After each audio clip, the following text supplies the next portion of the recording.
Ben Affleck a réussi à se racheter une légitimité à Hollywood grâce à ses excellentes réalisations, et puis à sa bonne prestation de Batman. Même si je me pose toujours une question, c'est comment les gens reconnaissent pas Ben Affleck, parce que je sais pas si vous avez vu, mais il a une putain de fossette au menton. Bref, aujourd'hui nous parlons de Live by Night en 180 secondes.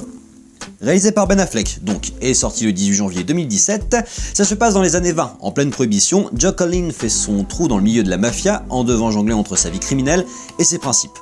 Je suis assez déçu, assez chagrin, assez chafouin même j'ai envie de dire, parce que je trouve le film assez moyen. Pas nul, mais vraiment pas bon non plus. Je me demande bien ce qui s'est passé, parce que le tableau de chasse de Ben Affleck en réalisation était quand même très positif, notamment avec Argo qui avait atteint son summum, et que là, on repart sur quelque chose de très basique en fait. C'est un film de gangster ultra normé. C'est très beau, hein, c'est globalement très bien réalisé, là-dessus y a pas de souci, mais c'est ennuyeux, en fait je me suis fait chier, globalement. Le gros souci principal du film, je trouve que c'est son absence de développement, d'à peu près tout, en fait. J'ai lu que c'était une adaptation d'un livre conséquent, et Ben Affleck a manifestement pas fait des choix de coupe.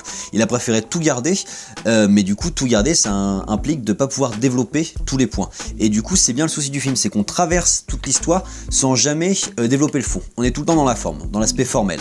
Et ceux qui en souffrent le plus, je trouve, c'est les personnages qui ont pas d'histoire, les personnages principaux comme secondaires. Moi je me suis pas du tout attaché au héros qui est juste là pour être regardez, je suis un mafieux plutôt beau gosse, mais qui a pas de passif, ou en tout cas on nous explique son passif mais on nous le montre pas, on nous le fait pas ressentir, et qu'il n'y a pas de passif relationnel non plus. C'est-à-dire qu'on ne comprend pas son amitié avec son meilleur ami, qu'on ne comprend pas son amour avec sa femme, c'est qu'il n'y a pas eu ces scènes-là pour construire le background du personnage, pour construire le personnage, tout simplement.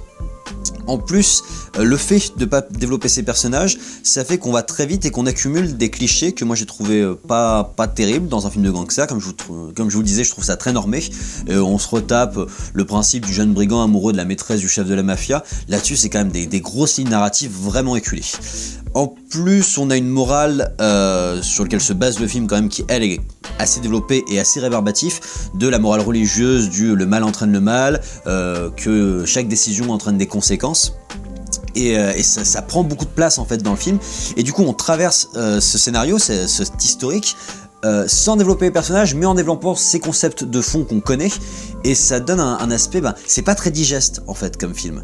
Et c'est bien dommage, parce que je trouve que le scénar s'en retire sans intérêt, alors que l'histoire est quand même assez intéressante, cette prohibition dans cette période-là, dans cette région-là en plus, mais que comme on n'est pas attaché au personnage, on vit pas cette histoire avec lui, et qu'on est tout le temps extérieur à la narration, et du coup qu'on s'attache pas, et du coup qu'on rentre pas dans le film.